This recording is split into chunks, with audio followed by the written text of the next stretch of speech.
Tene février kalo tile fila san ba fila ani mugan ani wɔɔrɔ DMS TV cɛnamuso aw ni ce aw ni ɲatuma a y'aw bisimila DMS TV sanfɛ foli an tanu b'an kanubaga n'a lamɛnbagaw bɛɛ lajɛlen Mali kɔnɔ ani Mali kɔ kan aw ka dɔn kibaru ni o wagati selen san'an ka da se an ka bi kunnafonibaw ma ni ka olu dɔw tulo kan an bɛ hakili lajigin k'aw bɛ se k'an dɛmɛ ni kunnafoni ani ka n'a carilen ani k'aw hakilinaw di hakilinadiyɔrɔ la wali kɔfɛ bi kunnafoniba minnu b'an bolo ni ka olu da aw tulo kan dɔw bɛ tali kɛ an bɛ wagati min na i n'a fɔ ko bi min AES jamanaw ye ni o ye Mali Burkina Faso ani Niger yɛrɛ kɔnɔ olu bɛ ka fɛɛrɛ bɛɛ lajɛlen latigɛ walasa min yɛrɛ kɔni AES ka ni force unifiée ye ka o ko yɛrɛ kɔni sigi sen kan teliya la o ko hukumu yɛrɛ de kɔnɔ alamisa tɛmɛnen janvier kalo tile 29 san 2026 min yɛrɛ kɔni ye général de brigade Dawuda Traoré yɛrɛ kɔni ni ale de AES ka ni force unifiée yɛrɛ kɔni commandant ye ni ma kofɔlen yɛrɛ kɔnɔna na an ka Mali jamana kɔnɔna na nali min yɛrɛ kɔni sen fɛ ɲɔgɔn ye tɛmɛna ni an ka Mali furancɛ fanga ɲɛmaa ni ɲɔgɔn cɛ la ni o ye son excellence le général d'armée Assimi Goïta o ɲɔgɔn ye ko yɛrɛ kɔni kɔnɔna na min yɛrɛ kɔni ye Niger kan de général ye ale ni an ka furancɛ fanga ɲɛmaa yɛrɛ kɔni kumana AES ka ni force unifiée yɛrɛ kɔni ladilanni baaraw yɛrɛ de kɔnɔna i n'a fɔ bɛɛ lajɛlen yɛrɛ kɔni b'a kalama cogo min wagati tɛmɛn'o yɛrɛ kɔnɔna min yɛrɛ kɔni attaque o kɛra Niger yɛrɛ kɔni jamana kɔnɔna na o wale yɛrɛ kɔni kɔfɛ min ye Niger jamana ɲɛmaa ni o ye Général Abdurahmane Tchani ale kɔni bɔra ni ka jamana ale jamana ɲɛmaa kɛrɛnkɛrɛnnen dɔw yɛrɛ kɔni ta u tɔgɔ ma ni k'a yira k'a fɔ k'olu yɛrɛ de kɔni bɛ banbaci wale maa nu yɛrɛ kɔni jukɔrɔ o maa nu yɛrɛ kɔni na min ye Général Abdurahmane Tchani ale y'a yira k'a fɔ ko Faransi jamana ɲɛmaa n'o ye Emmanuel Macron ye k'ale bɛ ko in jukɔrɔ Patrice Talon ni o ye Benin jamana ɲɛmaa ye fo ka taa se Alassane Dramane Ouattara ma ni o ye Côte d'Ivoire jamana ɲɛmaa ye ko ni maa saba ni yɛrɛ de kɔni bɛ ka banbaci wale maa nu yɛrɛ kɔni kɔkɔrɔma don o wale yɛrɛ kɔni kɔfɛ min yɛrɛ kɔni Côte d'Ivoire autorités ale ni Benin autorités yɛrɛ kɔni olu bɛ bɔ ni ka jaabi gɛlɛmanba kɛ ka ɲɛsin Niger yɛrɛ kɔni jamana ɲɛmaa ma ni o ye Général Abdurahmane Tchani san 2025 décembre kalo tile 7 tɛmɛnen min yɛrɛ kɔni ye Benin fintigilaka dɔw ye olu kɔni nana AES k'u bɛna na Patrice Talon yɛrɛ kɔni ka fanga dafiri ni jamana kofɔlen yɛrɛ kɔni kɔnɔna na nka ni Mali yɛrɛ kɔni ka fanga dafiri ko yɛrɛ kɔni ma ɲɛ sɔrɔ u bolo o ko hukumu de la sɛgɛsɛgɛli baaraw yɛrɛ kɔni tun bɛ sen na walasa maa minnu yɛrɛ kɔni tun bɛ fɛ ka nin wale kɛ ka fɛɛrɛ latigɛ ne ka olu yɛrɛ kɔni ko yɛrɛ de kɔni na ko janvier kalo tile 29 tɛmɛnen san 2026 min yɛrɛ kɔni Alassane Tigiri ni ale ye lieutenant colonel Pascal Tigiri yɛrɛ kɔni kɔrɔkɛkɔrɔba yɛrɛ kɔni ye ni o lieutenant colonel Pascal Tigiri yɛrɛ kɔni a yirala k'a fɔ k'ale yɛrɛ de kɔni tun bɛ fɛ ka Patrice Talon yɛrɛ kɔni ka fanga yɛrɛ kɔni dafiri ko ni maa kofɔlen yɛrɛ kɔni balimakɛ yɛrɛ kɔni bilala mandat de dépôt yɛrɛ kɔni na nin don kofɔlen la Benin jamana kɔnɔna na ka d'a kan ko bisiya bɛ kɛ k'a fɔ ko min yɛrɛ kɔni ye Alassane Tigiri k'ale kɔni ye complot kɛ walasa ka se ka Patrice Talon yɛrɛ kɔni ka fanga dafiri jamana in kɔnɔna na an bɛ wagati min na i n'a fɔ ko bi ko min yɛrɛ kɔni ye wariko gɛlɛya ye o bɛ ONU yɛrɛ kɔni kɔnɔna na ni o ye Organisation des Nations Unies juma tɛmɛnen janvier kalo tile 30 san 2026 min yɛrɛ kɔni ONU secrétaire général ni o ye Antonio Guterres yɛrɛ kɔni ale bɔra ni ka kangarida gɛlɛmanba kɛ k'a yira k'a fɔ ko min yɛrɛ kɔni ONU ye k'an bɛ wagati min na i n'a fɔ ko bi ko wariko gɛlɛya yɛrɛ kɔni bɛ a kɔnɔna na ko wariko gɛlɛya yɛrɛ kɔni dabɔra jamana dɔw de la n'an bɛ wagati min na i n'a fɔ ko bi o jamana ninnu yɛrɛ kɔni ban bɛ ni ka u ka contribution yɛrɛ kɔni di ni o ye u kan ka wari min yɛrɛ kɔni bɔ ONU ko yɛrɛ kɔnɔna ko ni o jamana ninnu yɛrɛ kɔni ma u ka wari yɛrɛ kɔni di ko min yɛrɛ kɔni ye ONU ko ye k'a bɛ bila wariko gɛlɛyaba yɛrɛ kɔni kɔnɔna na ni kunnafoniba de bɛ an bolo kɔrɔ bi an bɛna minnu walawala o ye bidon kibaru kɔnɔna na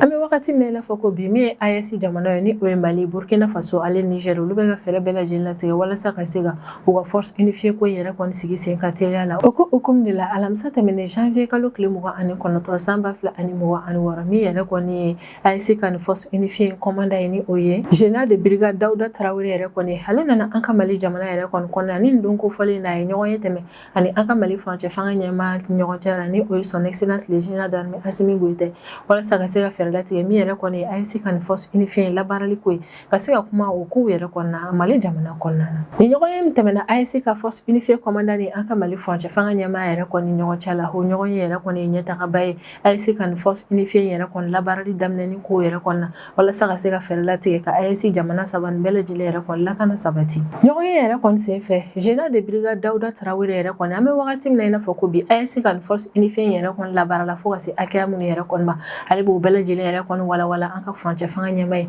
ni o ye son excellence le général d'armée Assimi Goïta ye. AES ka force unifiée yɛrɛ kɔni commandant yɛrɛ kɔni ka kɔrɔfɔ la k'an bɛ wagati min na i n'a fɔ ko bi ko force unifiée yɛrɛ kɔni kɔnɔna na ko cɛden 6,000 de bɛ yen fɔlɔ ko cɛden 6,000 yɛrɛ kɔni formé la wa kɛlɛkɛminɛnw dir'u ma walasa ka se ka fɛɛrɛ latigɛ lakanabaliya min yɛrɛ kɔni bɛ AES jamanaw yɛrɛ kɔni kɔnɔna na ka se ka o lakanabaliya yɛrɛ kɔni kɛlɛ k'an bɛ wagati min na i n'a fɔ ko bi cɛden 600 olu formé la o baara in kama wa kɛlɛkɛminɛnw fɛnɛ dir'u ma. Général de brigade Dawuda Traoré ale b'i profiter ani furancɛ fanga ɲɛmaa ka ni ɲɔgɔn ye yɛrɛ kɔni senfɛ ni ka foliba kɛ ka ɲɛsin son excellence le général d'armée Assimi Goïta ma ka d'a kan ko min yɛrɛ kɔni ye Mali furancɛ fanga ɲɛmaa ye k'o kɔni a ka danaya yɛrɛ kɔni ta ka da ale kan walasa ale ka se ka nin force unifiée yɛrɛ kɔni labaara. Wa a ka kuma kɔnɔna na a bɛ sinsin ka fɛnɛ ko walasa ni AES ka nin force unifiée yɛrɛ kɔni ka se ka labaara ko min yɛrɛ kɔni AES jamana 3 yɛrɛ kɔni k'u y'u fangaw yɛrɛ kɔni fara ɲɔgɔn kan u ye cɛdenw d'a ma wa u ye minɛnw d'a ma walasa ale ka se ka AES ka nin force unifiée yɛrɛ kɔni ladilan teliya yɛrɛ kɔnɔna na. Ni an ka Mali furancɛ fanga ɲɛmaa ni o ye son excellence le général d'armée Assimi Goïta ye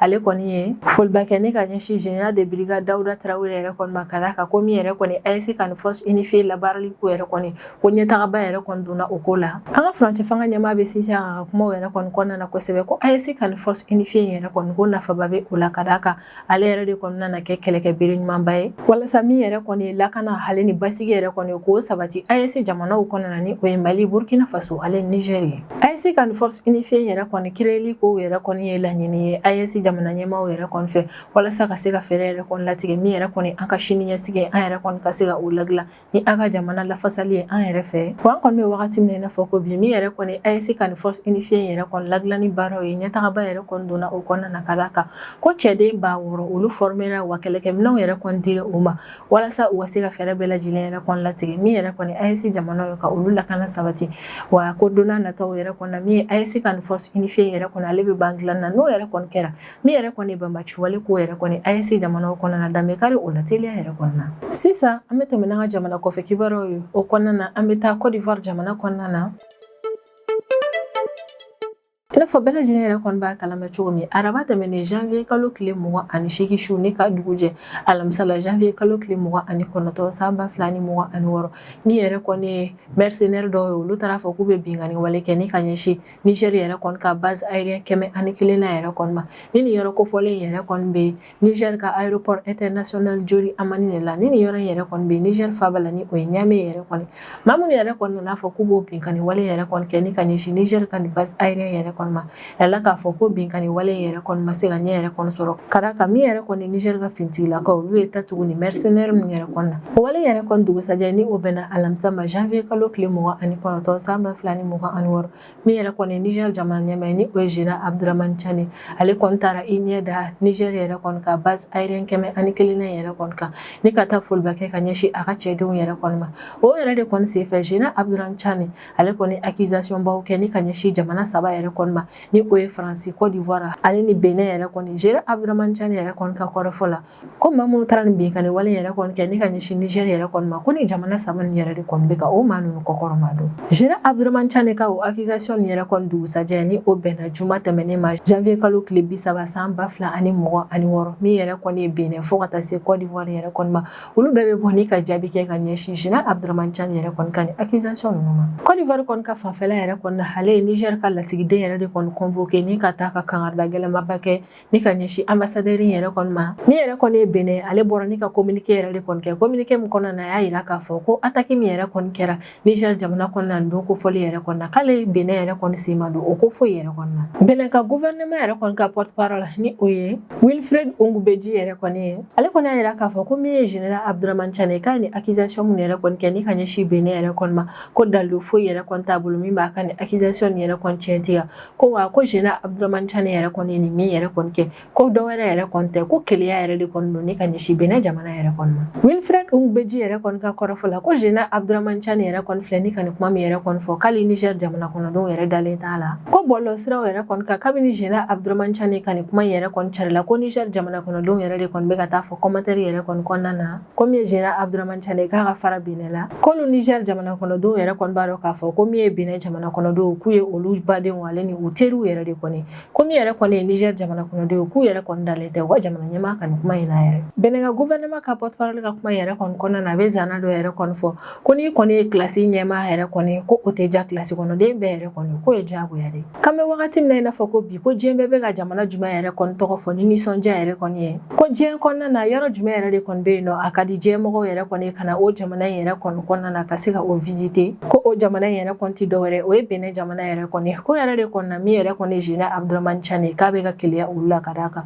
ko min yɛrɛ kɔni ye Benin ko bɛ ka ɲɛtaga a y'a yira k'a fɔ ko sous-région yɛrɛ kɔni kɔnɔna na ko jamana dɔw yɛrɛ kɔni bɛ yen nɔ olu bɛ tasuma minɛ u yɛrɛ kɔni ka jamana kɔnɔna na walasa ka se ka u ka jamana kɔnɔdenw yɛrɛ kɔni hakilina suyɛnni ka bɔ u yɛrɛ ka responsabilité yɛrɛ kɔni kan Benin ka gouvernement ka porte-parole yɛrɛ kɔni ka kuma yɛrɛ kɔni kɔnɔna na k'an bɛ wagati min na i n'a fɔ ko bi ko min yɛrɛ kɔni Benin ka jamana yɛrɛ kɔni lakana sabatilen k'alisa u bɛna dɔ fara o ko in yɛrɛ kɔni kan komi ye olu Benin yɛrɛ kɔni menace fɛn fɛn bɛ ta ne ka ɲɛsin olu yɛrɛ kɔni ma olu tɛ menace in si kɛ kulonkɛ fɛn ye olu b'a bɛɛ ta sɛbɛ la ko nka ko temps tɛ olu yɛrɛ kɔni bolo k'o lacɛn maa la maa min yɛrɛ kɔni ka laɲini de ye ka fɛɛrɛ latigɛ ka olu yɛrɛ kɔni bali ni ka taga ɲɛ yɛrɛ kɔni u ka jamana kɔnɔna na Benin ka gouvernement ka porte-parole ale kɔni nin jaabi ne kɛ ne ka ɲɛsin Général Abdramane Tchani ka kuma nin yɛrɛ kɔni ma min yɛrɛ kɔni Côte d'Ivoire ka fanfɛla yɛrɛ kɔni olu ye sigiden min Côte d'Ivoire jamana kɔnɔna na u ye o yɛrɛ de kɔni convoqué ni ka taa kuma a fɛ communiqué la min carila jumadon janvier kalo tile 30 san 2026 Côte d'Ivoire ka ministre des affaires étrangères yɛrɛ kɔni ka kɔrɔfɔla k'ale yɛrɛ kɔni kelen ni ka Niger jamana ɲɛmaa yɛrɛ kɔni ka ni accusation ni yɛrɛ kɔni lamɛn k'o kɛra kabako ye ale bolo wa k'ale dabaliya banna kosɛbɛ wa a bɛ Général Abdramane Tchani ka ni kuma ni yɛrɛ kɔni kɔnɔna kosɛbɛ k'a yira k'a fɔ ko diplomatie min yɛrɛ kɔni bɛ Niger ale ni Côte d'Ivoire yɛrɛ kɔni ɲɔgɔn cɛ la k'o tɛ o ko in yɛrɛ kɔni yira ko kuma in yɛrɛ kɔni ye mankutu tiɲɛ de ni ka ɲɛsin Côte d'Ivoire jamana ɲɛmaa ma ni o ye Alassane Dramane Ouattara yɛrɛ kɔni Côte d'Ivoire maaw yɛrɛ kɔni bɛ hakilinaji kɛ k'a yira k'a fɔ k'olu yɛrɛ kɔni ka laɲini de ye min ye kuma ɲɔgɔnya ale ni bɛn o ka sabati olu ni sous-région jamana kɔnɔdenw bɛ ni ɲɔgɔn cɛ wa u bɛ lettre de protestation da yɛrɛ kɔni di Niger ka lasigiden yɛrɛ kɔni ma k'a ka taa o lettre in yɛrɛ kɔni di Niger jamana ɲɛmaa yɛrɛ kɔni ma ni o ye Général Abdramane Tchani wa Côte d'Ivoire maaw yɛrɛ kɔni y'a yira k'a fɔ k'u bɛ u yɛrɛ kɔni minɛ kɔlɔlɔw yɛrɛ kɔni bɔli la nin ko in yɛrɛ kɔni na ni ka ɲɛsin Niger yɛrɛ kɔni jamana ma an kɔni bɛ wagati min na i n'a fɔ ko bi min kɔni ye Général Abdramane Tchani ale y'a yira k'a fɔ ko maa minnu yɛrɛ kɔni bɛ ka nin maa yɛrɛ kɔni kɔkɔrɔma don ko dɔ wɛrɛ tɛ ko Patrice Talon Alassane Dramane Ouattara ale ni Emmanuel Macron yɛrɛ de kɔni don nka min yɛrɛ kɔni ye Côte d'Ivoire ale ni Benin yɛrɛ kɔni olu ta bɔ ko in na k'a yira k'a fɔ k'olu nɔ tɛ nin ko in yɛrɛ kɔni ye Benin kunnafoni sira dɔ kɔni ye laseli kɛ ko min yɛrɛ kɔni Alassane Tigre yɛrɛ kɔni ko mandat de dépôt dara ale kan ni k'a datugu kaso yɛrɛ kɔni na alamisa tɛmɛnen janvier kalo tile 29 san 2026 Benin jamana yɛrɛ kɔni kɔnɔna na min Alassane Tigre yɛrɛ kɔni ale minɛna ni ka mandat de dépôt yɛrɛ kɔni d'a kan ka d'a kan ko bisi a bɛ ka kɛ nin maa kofɔlen yɛrɛ kɔni na k'a fɔ ko min yɛrɛ kɔni ye complot ye k'a y'o kɛ walasa ka se ka Benin jamana ɲɛmaa yɛrɛ kɔni ka fanga dafiri ni o ye Patrice Talon ye min Alassane Tigre yɛrɛ kɔni parti d'opposition olu ka ɲɛmaa yɛrɛ kɔni don Benin ka farikolola ɲɛnajɛ ministre kɔrɔ don wa min ye lieutenant colonel Pascal Tigre yɛrɛ kɔni o kɔrɔkɛ yɛrɛ de kɔni fɛnɛ ye ni maa kofɔlen ye hakilina jiginna lieutenant colonel Pascal Tigre yɛrɛ kɔni ale ni fintigila ka jɛkulu dɔw Benin jamana yɛrɛ kɔni kɔnɔna na olu kɔni kun y'a essayer san 2025 décembre kalo tile 7 tɛmɛnen k'a fɔ k'u bɛ Patrice Talon yɛrɛ kɔni ka fanga dafiri ni o ye Benin jamana ɲɛmaa ye lieutenant colonel Pascal Tigre ale ni fintigila ka jɛkulu minnu yɛrɛ kɔni farala ɲɔgɔn kan k'a fɔ k'u bɛna na Patrice Talon yɛrɛ kɔni ka fanga yɛrɛ kɔni dafiri o man yɛrɛ kɔni taara jamana yɛrɛ kɔni telesoba de la ni ka o minɛ nka o y'a sɔrɔ Benin jamana yɛrɛ kɔni kɔnɔna na min ye fintigilaka dɔw yɛrɛ kɔni ye olu fɛnɛ tilennen yɛrɛ kɔni don Patrice Talon yɛrɛ kɔni ye o man yɛrɛ de kɔni nana fɛɛrɛ latigɛ ni ka ni fintigilaka jɛkulu ni yɛrɛ kɔni lajɔ u ka fanga dafiri baara in na komi ni fintigilaka jɛkulu ni yɛrɛ kɔni ka laɲini ma se ka sabati ni o de kun ye ka Patrice Talon ka fanga yɛrɛ kɔni dafiri min ye lieutenant colonel Pascal Tigre yɛrɛ kɔni ale bolila wa an bɛ wagati min na i n'a fɔ ko bi ni maa kofɔlen yɛrɛ kɔni yɔrɔma dɔn k'a yira k'a fɔ ko Benin autorité yɛrɛ kɔni u tɛgɛ da lieutenant colonel Pascal Tigre yɛrɛ kɔni kɔrɔkɛ kan ni o ye Alassane Tigre yɛrɛ kɔni ka d'a kan ko min ye Alassane Tigre ye ko ale yɛrɛ kɔni sen donna complot dɔ yɛrɛ kɔni na min yɛrɛ kɔni kɛ kun de ye walasa ka se ka Patrice Talon yɛrɛ kɔni ka fanga dafiri juma tɛmɛnen janvier kalo tile 30 san 2026 min yɛrɛ kɔni organisation des nations unies ni o ye ONU o secrétaire général ni o ye Antonio Guterres yɛrɛ kɔni ale bɛ lasɔmini kɛ k'a yira yira k'a fɔ k'an bɛ wagati min na i n'a fɔ ko bi ko min yɛrɛ kɔni ONU jɛkulu ye k'a bɛ wariko gɛlɛya yɛrɛ kɔni kɔnɔna na ko jamana minnu yɛrɛ kɔni banbɛn ni ka u ka contribution yɛrɛ kɔni sara ko n'olu yɛrɛ kɔni m'o sara min yɛrɛ kɔni ONU ko ye k'a bɛ sɔn ka ban Antonio Guterres yɛrɛ kɔni ka kɔrɔfɔ yɛrɛ kɔni na ko min yɛrɛ kɔni ONU jɛkulu yɛrɛ kɔni k'a ye ni ɲɔgɔnna gɛlɛya yɛrɛ kɔni sɔrɔ wagati tɛmɛnenw na ko nka ni sen ta yɛrɛ kɔni ka jugu n'a bɛɛ wa ni sen ta ni tɔw yɛrɛ kɔni tɛ kelen ye ko ONU bɛ gɛlɛya min yɛrɛ kɔni kɔnɔna na o dabɔra jamana dɔw yɛrɛ de kɔnɔna nka k'a tɛna na o jamana ninnu yɛrɛ kɔni tɔgɔ fɔ ko jamana ninnu yɛrɛ kɔni bɛ ONU jɛkulu kɔnɔna na wa contribution dɔw yɛrɛ kɔni bɛ u kan k'olu kɛ wajibi la ko nka jamana ninnu yɛrɛ kɔni banbɛn ni ka u ka o contribution yɛrɛ kɔni kɛ ko maa ninnu dun yɛrɛ kɔni bɛ o wari min yɛrɛ kɔni di o de bɛ kɛ sababu ye ni ka ONU yɛrɛ kɔni budget dɔ yɛrɛ kɔni financer a kɔni yirala k'a fɔ ko min yɛrɛ kɔni États-Unis maaw yɛrɛ kɔni ni kabini Donald Trump yɛrɛ kɔni nana fanga la olu bɛ ka ONU yɛrɛ kɔni critiquer kosɛbɛ k'a yira k'a fɔ ko min yɛrɛ kɔni ONU ye k'ale yɛrɛ kɔni sigira kun min yɛrɛ kɔni kan k'a tɛ ka o ko kɛ ko wa ko ONU yɛrɛ kɔni tɛ États-Unis ka intérêt yɛrɛ kɔni ɲɛnabɔ bilen o wale yɛrɛ kɔni kɔfɛ min yɛrɛ kɔni États-Unis olu kan ka wari min yɛrɛ kɔni sara wajibiya yɛrɛ kɔni na ONU jɛkulu yɛrɛ kɔni kɔnɔna na o b'u k'u ban ka dɔw yɛrɛ kɔni sara u bɛ ka dɔw fɛnɛ bila retard la wa ONU ka bolofara dɔw yɛrɛ kɔni bɛ yen nɔ États-Unis bɛ financement minnu yɛrɛ kɔni kɛ yen nɔ a ye caman yɛrɛ kɔni bɔ o la o bɛɛ yɛrɛ de kɔni bɛ ka kɛ sababu ye ni min yɛrɛ kɔni ONU an bɛ wagati min na i n'a fɔ ko bi wariko gɛlɛya yɛrɛ kɔni bɛ ale kɔnɔna na ko kabini janvier kalo yɛrɛ kɔni daminɛna fo ka na se an bɛ wagati min na i n'a fɔ ko bi ma min yɛrɛ kɔni ye dollar wari miliyari 1 ani miliyɔn 600 dɔ yɛrɛ kɔni ye k'o si yɛrɛ de kɔni ma sara jamana dɔw fɛ k'o bɛɛ yɛrɛ de kɔni bɛ ONU maaw yɛrɛ kɔni ka wari jɛ ko min ye Donald Trump yɛrɛ kɔni ye n'ale de États-Unis jamana ɲɛmaa ale ordre di a ka jamana yɛrɛ kɔni kɔnɔna na ko organisation 66 min yɛrɛ kɔni États-Unis a y'i sen bɔ o organisation 66 ninnu na ka d'a kan États-Unis maaw kɔni y'a yira k'a fɔ ko ni organisation 66 nin yɛrɛ kɔni k'olu tɛ États-Unis yɛrɛ kɔni ka intérêt yɛrɛ kɔni lafasa bilen o organisation 66 nin yɛrɛ kɔni a yirala k'a fɔ ko 31 o bɛɛ lajɛlen yɛrɛ kɔni gulonnen don ONU maaw yɛrɛ de kɔni na ONU jɛkulu yɛrɛ kɔni kɔnɔna na a yirala k'a fɔ ko jamana 193 yɛrɛ de kɔni bɛ yen nɔ ko jamana 193 nin yɛrɛ kɔni na minnu yɛrɛ kɔni kun kan ka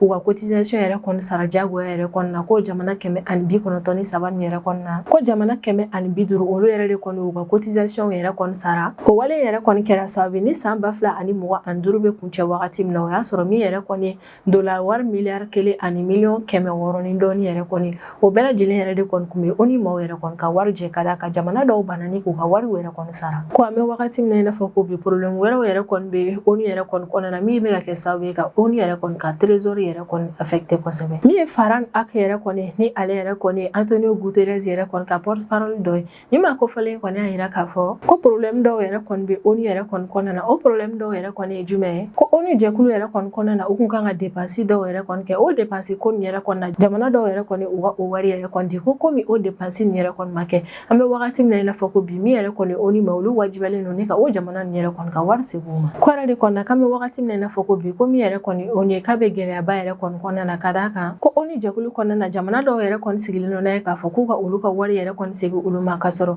o wari nin yɛrɛ kɔni tɛ olu bolo ko nin wariko gɛlɛya min yɛrɛ kɔni bɛ ONU yɛrɛ kɔni kɔnɔna na o bɛ kɛ sababu yɛrɛ kɔni ni ONU kan ka maa dɔw yɛrɛ kɔni ta ni ka olu bila baara la a ka jɛkulu kɔnɔna na o baaraw tɛ se ka kɛ u kan ka paiement dɔw kɛ o paiement bɛ bila retard yɛrɛ kɔnɔna na wa ONU ka mission dɔw yɛrɛ kɔni u tɛ se ka olu yɛrɛ kɔni kɛ ka d'a kan a musaka yɛrɛ kɔni tɛ u bolo o yɛrɛ de kɔni na min yɛrɛ kɔni ye Antonio Guterres ye ni ale de ye ONU yɛrɛ kɔni secrétaire général ni ma kofɔlen bɛ ka lasɔmini kɛ k'a yira jamanaw yɛrɛ kɔni na k'a tɛna na jamana ninnu tɔgɔ fɔ ko nka a ye lettre yɛrɛ kɔni ci o jamana ninnu ma k'u ka fɛɛrɛ yɛrɛ kɔni latigɛ u kan ka contribution minnu yɛrɛ kɔni kɛ ONU kɔnɔna na u k'u ka contribution yɛrɛ kɔni di ko ɲɛtɛ min yɛrɛ kɔni wariko gɛlɛya ye k'o bɛ ONU yɛrɛ kɔni jɛkulu kɔnɔna na ni ne bɛ dan sigi an ka bidon kibaru la an b'an kanubaga n'a lamɛnbagaw bɛɛ lajɛlen fo Mali kɔnɔ ani Mali kɔ kan an bɛ y'aw hakilina jigin k'aw bɛ se k'an dɛmɛ ni kunnafoniya ni kanni n'a carili ani k'aw hakilinaw di hakilina jɔyɔrɔ la wale kɔfɛ an b'a fɔ a ɲɛna ko aw kan bɛn a ɲɔgɔnna wɛrɛ ma